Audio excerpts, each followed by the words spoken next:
নাহলে ফিলিস্তিন কই, মিশর কই? মিশরে তার আত্মীয় নাই, মিশরে তার বাপদাদা নাই, মিশরে তার ঘরবাড়ি নাই, কিছুই তো নাই। কিন্তু আল্লাহর বান্দার জন্য আল্লাহ কপালে লিখে রেখেছেন তিনি মিশরের বাদশাহ হবেন। তো যদি তাকে ধরে কুয়ায় না ফেলতো, তিনি মিশরের বাদশাহ কিভাবে হতেন?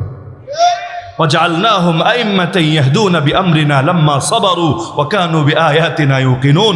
রবের কোরআন বলছে আমি তাদেরকে নেতা বানিয়ে দিয়েছি, ইমাম বানিয়ে দিয়েছি, খলিফা বানিয়ে দিয়েছি তখন যখন তারা দুটো গুণের পরিচয় দিয়েছে।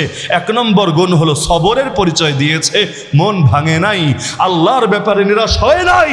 কারণ ওয়ামাকারাল্লাহ আল্লাহু খায়রুল মাকিরিন। দুনিয়ার দুই পয়সার লোকেরা করে ষড়যন্ত্র, আল্লাহ করেন কৌশল, আর আল্লাহর কৌশল সর্বোত্তম কৌশল।